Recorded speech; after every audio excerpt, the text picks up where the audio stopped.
Get ready.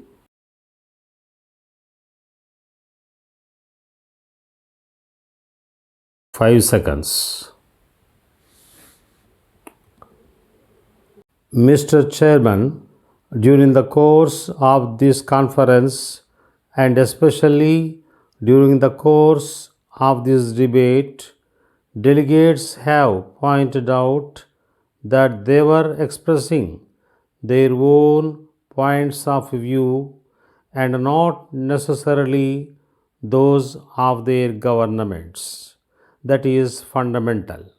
They have also made suggestions in regard to the ways and means in which the communist threat in various parts of the world can be controlled. They have quite rightly pointed out that the agency that we have at our disposal, namely the United Nations, should be used to a fuller extent. It is very easy to leave it to some organization to do the job which we as members of parliament are to face ourselves. We have a responsibility towards this issue. Despite all the military equipment that is sent to our respective countries, we as representatives of our respective parliaments have to make sure that disturbances by undesirable elements are not created in our territories. This is where we as delegates have a personal responsibility.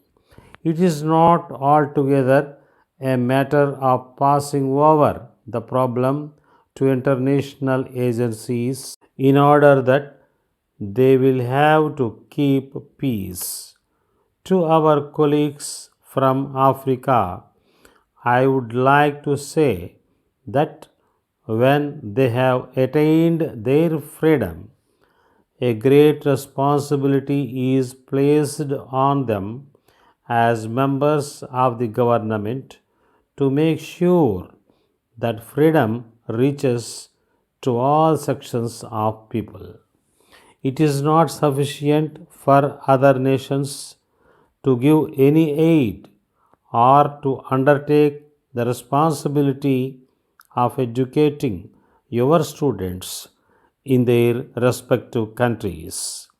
All this will be of no avail if the aid that is given is going to be dissipated.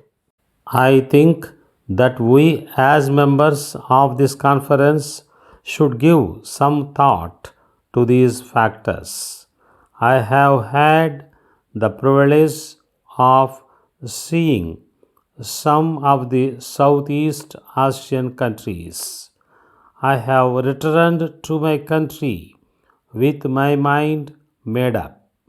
I believe that wherever a person lives, whether in a brick house or a wooden one, or just a shake, it is the family that matters. So, whatever the difference, the Commonwealth family should be united. In whichever part they live, human feelings throughout the world are the same. Dear sirs, we are in receipt of your letter enclosing specification of the painting and decorating work to be executed on our property of apartment houses in South End Circle. We are quite satisfied with the specification but would like you to make the following alterations, namely the kitchen of the houses to be stained and varnished 2 coats, best enamel varnish instead of being painted with brown paint 2 coats. The stairs of the houses to be painted with best white enamel paint 3 coats instead of being varnished.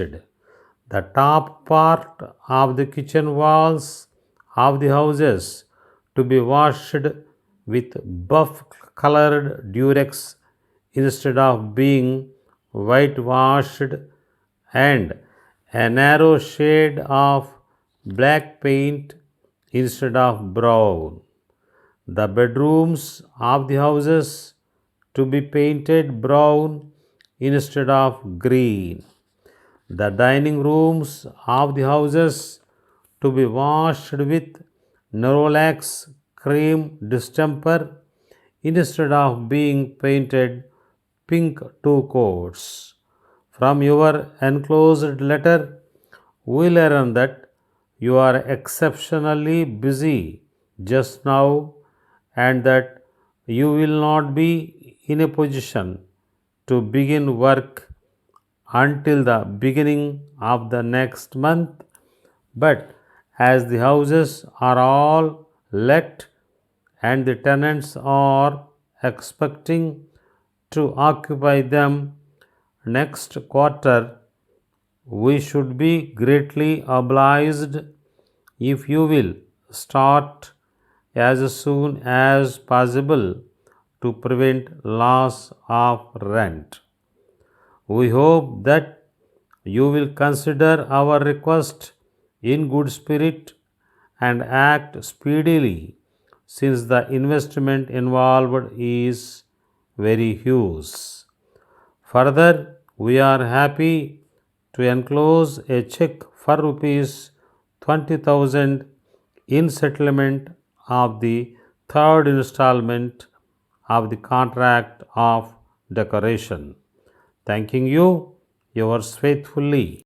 Dear customer, we thank you very much for your letter of the last week asking us about the activities of your concern in regard to the financial help that are being extended to various business fields and the extent of financial help for an individual as well as the firms which would be available from our concern. In this connection, we take this opportunity with great pleasure to write you as follows. We are providing the term loan facility for the development, establishment, renovation, replacement, and reconstruction, etc., for various business, industry, and commerce. The rate of interest is subject to mutual consent, which may vary between 3 to 6% per annum. The interest is payable by monthly, quarterly, half yearly, or on an annual payment that may be decided in consultation and mutual acceptance. The rate of interest is to be calculated on the basis of simple interest. The repayment period of principal amount is between 10 to 15 years, which may also be decided by mutual consent and acceptance.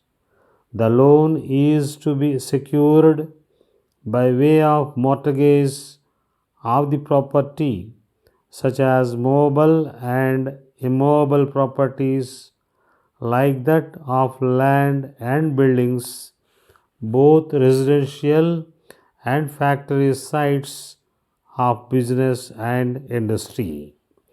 Please arrange to communicate us regarding the term loan facility required by you and the particulars of the securities to be offered, and on receiving of the same, we assure you that we shall further communicate in the matter.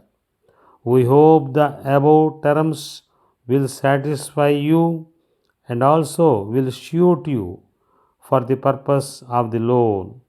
Reply early. Yours faithfully.